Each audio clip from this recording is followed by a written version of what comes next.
So today, people, we're going to talk about this dreaded banana disease called Panama TR4. It is a disease that is kind of feared because of the damage that it causes. Right now, it is suspected that it is in Latin America, and there is fears that it will come to our shores. So basically, it is Panama TR4, and it's a serious fungal disease, and it really causes a fusarium wilt of bananas. You have fusarium wilt of other crops, and this one is a fusarium wilt of bananas. It is caused by a fungus, and that fungus, it can survive in the soil for decades. In some cases, you can read about 20 years. It will stay in the soil for that long. Now, it is very important to know what the symptoms are so that you can probably identify it and inform the people at the ministry if you notice that on your farm. You will see some yellowing. Now the yellowing will be seen in the lower leaves or the older leaves. And the yellowing will be caused by the blockage of water that is conducted through the stem. So that will result in the lower leaves collapsing. Okay? So there'll be a conduction problem of the water through the conducting membranes of the plants. Now, one of the things that you may want to do to test is if you cut across the stem. If you cut across the stem, it will be discolored. Now, normally, if you cut across the stem, it will be whitish, like white. But you may see a yellow color that may turn to red, or it may be dark, or it may be brown, or in some case, black. Now, when that happens, when the plant is infected with this disease, the banana cannot produce a marketable branch of bananas. So the normal bunch that you would normally see, like this one there, it will never reach the market size. Okay? And the plant will also die. Now, one thing to remember is that there is no cure for this disease. There is no cure, but there is a resistant transgenic Cavendish variety. By biotechnology, they have engineered a variety that is resistant. But the regular Cavendish that we have, it is not resistant, and there is no cure.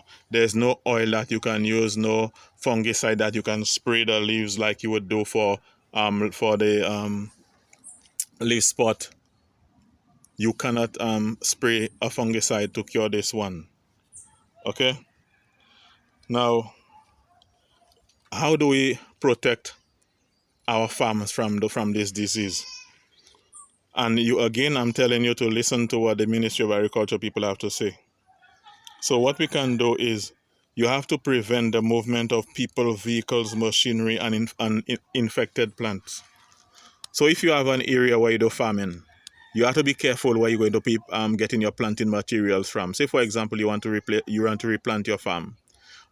You have to know that the place that you're getting the planting materials from is not contaminated with TR4. Also, for example, if you have your boots, you work in a certain area, do not take these shoes or whatever from one contaminated area to another area. Say, for example, if it is that you know that your area does not have it, you cannot be sure that that there's an absence of the virus. So what if you're going to be moving your boots from one place to the next? Make sure that you wash it, you clean it, you disinfect your shoe before you go to another place. If you're going to be using a cutlass in a certain area, your cutlass, for example, if you're working on this farm here, you have to make sure that you do not just take your cutlass from one farm to the next. You can be spreading the disease that way. So, and also for vehicles, you have your farm vehicles, you have your planting materials, and you take your vehicle from one place to the next on some other person's farm, and the particles from one farm can go to another place. So it's almost like you have to kind of be very stringent on farm hygiene. Kind of watch how people come to your farm. People can't leave other places with their farm boats and so on and come to your farm. Don't allow people to just, take somebody was working on a plantation, for example, let's say in Mikud, and you live in forest here, and the person will just take that cutlass without actually treating it and just come in to your farm and work on your plantation with that. So what I'm saying is we have to kind of be very careful and practice those things. We have to kind of treat our our farms and treat our husbandry practices as if we already have it in the country. So if we move as if the thing is already in the land, it will reduce the incidences of that spreading to other places. But as I'm saying again, as I tell you, the premier place where I think they will provide that kind of information for you is the Ministry of Agriculture. So try to get in contact with the extension officers that are in your area so that they can give you more information about this thing. But I just want to sound the alarm to let you understand that the disease is within the Latin American area, and there's a possibility that it can come here. That is why it is very important that we do not take planting materials and soil from other places and bring them to your country. You cannot sneak in plants from other countries to this country because it may affect the banana industry. So I just want to sound a warning and an alarm so that we are careful as to how we proceed with this thing, so that we can continue with the banana industry and get stronger instead of being weaker. We do not want our industry to be completely devastated by this Panama TR4 disease. Keep the fire burning.